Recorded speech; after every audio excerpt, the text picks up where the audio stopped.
I have been broke, I have been wealthy. I went broke again and became wealthy again and have remained that way. In this video, I'm gonna explain to you exactly how I did it, for better and for worse. So before I get into some of those strategies, just be very clear. When I say I was broke, I mean I was tow truck poor. Like, I couldn't open my garage and leave my driveway to go to work to pay the bills because the tow truck man was waiting at the end of the driveway to tow my car. So I couldn't go to work. So I literally called my mom and called friends saying, can you come get me and take me to work? Because I need to work today to thus pay the auto loan that I'm so behind on. That's the reason the tow truck man is here. Am I the only one who's ever been tow truck poor or have the sheriff knock on your door with a foreclosure notice? Like, I've been there and I've crawled my way out of it. And because I've been there, made it, lost it again and went back, well, I've got some key strategies that I used and some I totally avoided that caused me to enter into that space. So anyways, let's dive into them real quick. The first thing you have to do is you have to budget strictly. When I was in that seasons of being broke, if there was money in my account, in my mind, it was fair game to spend. I know I'm not the only one that's ever been there before, but I wasn't budgeting. I was literally just managing. Okay, this money came in, this pays this bill, account back to zero. Okay, suck it up. Let's just survive 2 more weeks till the paycheck. There's a paycheck. All right, now pay these 2 bills, back to zero. And because I wasn't budgeting, because I wasn't paying myself, I was making everybody else wealthy because all I felt like I was doing is I was just managing which bills to pay when. I know I can put this one off a little bit longer because they don't send you to collections until you're 60 days behind and I'm only 45 days behind, so I've got more time here. Like, I knew how to play the game, but that mindset kept me entrenched in that game. And that's not a game you want to play. It's a game you want to dig yourself out of. Number 2, you've got to eliminate the debt. I was literally, talk about playing the game, I was playing the game with the credit cards. This one's coming up due. Okay, American Express won't start calling me and bugging me for another 14 days, so I'm good to go here. I can afford the $35 late payment, and I was balancing all of this as well, making minimum payments and never getting ahead.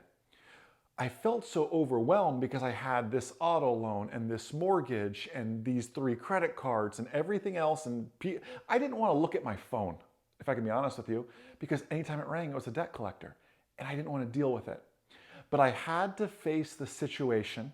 I had to get out there and say, okay, I'm going to pick one debt and I'm just going to attack the thing. I'm going to pay the minimums on the others. I'm going to do what's called the debt snowball approach. And I'm just going to attack this one debt, get it down, give myself the golf clap, celebrate the win, and move on to the next win. You have to face the debt monster and start taking action on it. Number 3, and this really launched me into that stratosphere of wealth, is you have to invest wisely. Now, I know what you're thinking. What do I have to invest? I'm just trying to, fend off the collection agencies. Well, you're going to get to a point where you've got something to invest. And let me tell you something. Everybody has something to invest. I read all your comments, by the way, and there's always that comment that comes in like, you're preaching this, but I don't have anything to invest, they may say. Everybody can give up something to invest. I don't care if you start investing $10 a month.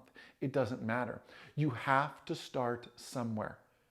There was a tow truck in my driveway, and this is, I don't know, 10, 11, 12 years ago. It wasn't that long ago, right? And I started little by little. Seeds by seeds, they grow into big trees. But you have to start with something. You have to start investing wisely. Where do I invest, Jason? You're probably thinking. Look into ETFs, index funds, low fees. Look at reputable places to do that through. And start small. Next, it seems so obvious, but few people are willing to do it. You've got to try to increase your income. Whether that's making yourself more valuable in your current workplace or building that side gig, whatever that may be. Those of you who know my story or know me from my previous business, we built that wealth in aviation, actually. We built one of the largest test prep providers in aviation for FAA exams. But it wasn't even easy for me to become a pilot. I remember being, 14, 15 years old with this dream of learning to fly and working in my dad's pest control business. And Dad taught me the principle of, okay, you want to learn to fly, that's very expensive. How can we increase your income? So Dad taught me, hey, these pest control customers we have, why don't you upsell them on the idea of pressure washing their driveways as well? And Dad's doing pest control and I'm pressure washing driveways, or those roles are flipped, whatever that is. We were looking for ways to increase our income. That was 20, 25 years ago. Well, now with the power of the internet, it's much easier to find a side gig that can cover some of those basic things, an extra $500, whatever that may be. But we've got to find ways to increase our income. And lastly, you've got to build an emergency fund. And right now you're thinking, my life is one big emergency, Jason. Like, what do you mean build an emergency fund? You're gonna live your life from fire to fire, from emergency to emergency, from paycheck to paycheck, until you can build up an emergency fund. 3 months at a minimum, preferably 6 months of expenses. If something happened, like what would it cost you if you had to sit on the couch for 3 months, right? What would mortgage, rent, car, insurance, add that up and say, my goal is to set up an emergency fund that I don't touch, that I totally forget about, that I hope to never have to use. Put it in some interest-bearing account and forget about it.